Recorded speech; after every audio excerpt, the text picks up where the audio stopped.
2020 ലോകകപ്പിൽ ഇന്ന് പാകിസ്ഥാൻ കാനഡയെ നേരിടും. രാത്രി 8 മണിക്ക് ഈസ്റ്റ് മെഡോയിലാണ് മത്സരം. ആദ്യ 2 മത്സരങ്ങൾ പരാജയപ്പെട്ട പാകിസ്ഥാന് ജയം അനിവാര്യമാണ്. ആദ്യ മത്സരത്തിൽ അമേരിക്കയുടേറ്റ അപ്രതീക്ഷിത തോൽവി, രണ്ടാം മത്സരത്തിൽ വീണത് ഇന്ത്യക്ക് മുന്നിൽ. ഈ 2 പരാജയങ്ങളുടെയും ക്ഷീണം മറക്കാൻ പാകിസ്ഥാന് കാനഡയോട് ജയം അനിവാര്യമാണ്. കരുത്തരായ താരങ്ങളുണ്ടായിട്ടും ടീമിന് താളം കണ്ടെത്താനായിട്ടില്ല. ബാബർ അസം നയിക്കുന്ന ടീമിൽ ബാബറിനൊപ്പം മുഹമ്മദ് റിസ്വാൻ, ഫക്കർ സമാൻ, ഉസ്മാൻ ഖാൻ എന്നിവരാണ് ബാറ്റിംഗ് കരുത്ത്. ഓൾറൗണ്ടർ നിരയിൽ ഇഫ്തിഖാർ അഹമ്മദും പ്രതീക്ഷയേകുന്നു. ഹാരിസ് റൌഫ് നയിക്കുന്ന ബൌളിംഗ് നിരയിൽ നസീം ഷാ, മുഹമ്മദ് അമീർ, ഷഹീൻ അഫ്രീദി എന്നിവർ കനേഡിയൻ നിരയ്ക്ക് വെല്ലുവിളിയാകും. ആദ്യ മത്സരത്തിൽ അമേരിക്കയോട് പരാജയപ്പെട്ടെങ്കിലും രണ്ടാം മത്സരത്തിൽ അയർലൻഡിനോട് ജയിച്ചതിന്റെ ആത്മവിശ്വാസത്തിലാണ് കാനഡ.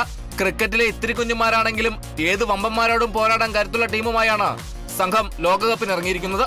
സാദ് ബിൻ സഫർ നയിക്കുന്ന ടീമിൽ Navneet Dhaliwal, Nicholas Kirton, Shreyas Movva, Aaron Johnson എന്നിവരാണ് ബാറ്റിംഗിൽ പ്രതീക്ഷ. ഡിലോൺ ഹെലിഗർ, കരീം സന, നിഖിൽ ദത്ത എന്നിവർ ബൌളിംഗിലും കരുത്ത് പകരും. ബൌളർമാരെ തുണയ്ക്കുന്ന നാസോ കൗണ്ടി ക്രിക്കറ്റ് സ്റ്റേഡിയമാണ് മത്സരത്തിന് വേദിയാകുന്നത്. Sports desk, Kerala vision news.